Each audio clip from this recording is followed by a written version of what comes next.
Alright, what's up everybody? In this video I'm going to cover chapters 4, 5, and 6. Chapter 4 starts out fairly slow. In fact, all these chapters, 4, 5, and 6, are fairly slow. It makes sense because Tehanu has been told to wait by Guin. And at the very end of chapter 4, in which the chapter is named for, Kalessin, the dragon Kalessin shows up. Ged is nearly dead on the back of this dragon. And so begins the process of caring for Ged. And if you think about it, she's also caring for Guin's homestead and his goats and his onions and things like that, but she's also caring for Tehanu. And so the idea of these chapters being kind of slow reinforces, right, this accepting and patient tenacity that Tehanu has. She just has this resolve to continue doing her everyday, day-to-day duties. Making sure Tehanu is okay, making sure Ged in his convalescent state is going to survive. And another reinforcement of that theme is this peach tree that Tehanu has Tehanu tending to. She makes sure she plants it and then waters it every day. And analogously, in order to heal, in order to grow, you have to pay attention to yourself every day. And I think that sort of represents how both Ged and Tehanu are going to have to learn how to heal. After this meeting with Kalessin, Tehanu seems to have dreams about this dragon and the meeting with this dragon. And you have this woman who is sort of overlooked by a lot of people. And I think the point is that, even though she's confined to her duties and taking care of Tehanu, taking care of Ged, maintaining this homestead, right, we still see that she's a person at heart, right? She still has dreams. But we do see this, the thrill, the bliss of having talked and spoken with Kalessin persist in her mind, right? She has dreams about it. But it also spurs certain conversations. So in chapter 5, Tehanu is having a conversation with Auntie Moss. And she broaches this topic of power recognizing power. And I think it has connotations at first of whether or not Ged has actually retained his power. Auntie Moss seems to think that Ged is no longer a mage. And one of the reasons I felt like Tehanu had introduced this topic was because I think that Tehanu is still somewhat blissful and thrilled at having spoken to this dragon. She's wondering if her power is recognized. But the conversation takes a weird turn when Tehanu asks, seemingly innocuously, would a wizard recognize your power, Auntie Moss? And Moss is just discombobulated by this question. The point that she basically makes is, why would a wizard ever deign to acknowledge my power? Right? Sure, they would notice it, but it's so inconsequential that they wouldn't care. They would probably just assume it was some ignorant woman. And I emphasize woman here because this story is really leaning into the difference in gender. And one of the counterpoints that Tehanu introduces is, well, Guin taught me as if I weren't a girl. Auntie Moss just thinks, yeah, well, Guin is different. That's not how the world works, though. And at the end of page 64, we get a very enigmatic statement from Moss. And one of the reasons why Tehanu believes that Auntie Moss is so cryptic is because a lack of acceptance in society has sort of led to a lack of coherence. Having never had to speak to anybody, having never had anyone listen to her, Auntie Moss has a difficult time formulating coherent thoughts. So we do get a very enigmatic statement at the end of page 64 from Moss. She goes into this trance and almost is chanting. And one of the things that Auntie Moss is talking about is that when men don't have their shell, right? She makes this nut analogy, which in their shell is pride, power, social status. When they don't have that, there's nothing left to them. They have nothing else to offer. And on page 64, she goes into this definition of, well, given that that's what men are, here's what women are.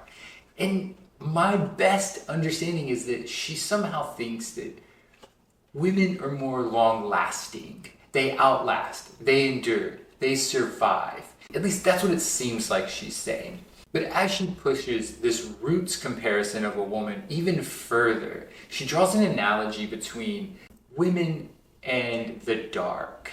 Having been there so long, having endured so long, it's like questioning the dark. And this point sort of galvanizes Tehanu. Because Tehanu is like, well, I'll question the dark. I don't care. And my best guess here is that Tehanu and Moss have different conceptions of how things should and could be. Right? In Moss's world, men just shell themselves in power and status. And women have roots and endure and survive. And they're different.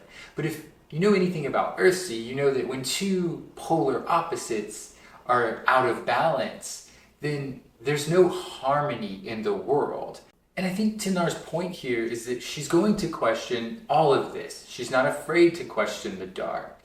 I don't think she believes that this is the way women have to be. So a few pages later, we get some deeper insight into how Moss thinks. Because Tehanu's talking about her past, and she sort of glosses over this seemingly inconsequential fact of eunuchs, gelded men. And when Tehanu drops this, Moss just sort of savagely relishes this idea that you would castrate men. And Moss is sort of spiteful to men. We see that she has this residual vengeance towards men because of her position. Right? She's resentful at some of the things that have been denied to her. Foremost, I would say, is mage learning. She makes a lot of references to never having been allowed to learn. And I think she is resentful at this, and rightly so. But we see it, this conversation as it plays out, it turns into her later not really caring that Ged dies. It almost seems like she would prefer Ged to die. And there are just a whole slew of references to the differences in gender. For instance, on page 74, when Ged gets up to wash his own dishes, this interests Tehanu because she recalls her husband Flint having never done this. And part of the reason why Flint had never done this is because he just considered it woman's work. But a lot of other cool scenes happen in this chapter, chapter 5. You know, Ged and Tehanu have this conversation, and they kind of reminisce on the past and the time that they had both gone to Havnor. And there were some cool interactions between them. And then Ged basically confesses to Tehanu that he has lost all his power. And near the end of chapter 6, we see Ged being a bit selfish. And he says some pretty nasty things to Tehanu. And Tehanu calls him out on it. And he's kind of startled. And he does apologize. But I think the suggestion is that is Ged becoming like Auntie Moss suggested? And then at the end of chapter 6, there was this really wonderful scene. And I may be interpreting it incorrectly, but you have Ged trying to call a kestrel. The kestrel flies away. I think the idea here is that it looks and appears like he has indeed lost all his words of power and his power in general. Without his power, is he empty? Is he going to become some bitter, resentful person? But then it ends with Guin saying something really neat. Before he had his name, before he had knowledge, before he had power, the hawk was in him, and the man and the mage and more. He was what we cannot name, and so are we all. And I think what Guin's saying here is, no, people are far more complex than that. And Guin's sort of offering a different belief in men and maybe humanity in general than Auntie Moss is. She's saying, well, Ged has lost his power, and so he will become selfish and resentful and prideful. Guin's saying, no, long before the mage, long before the knowledge, he was still a person. But it's up to him, I guess, at the end of the day. But yeah, there was a whole lot in these 3 chapters. I did like them. They were slow at times, and some of the conversations with Moss were just a bit enigmatic and hard to figure out like what was going on. And I did have to do some rereading.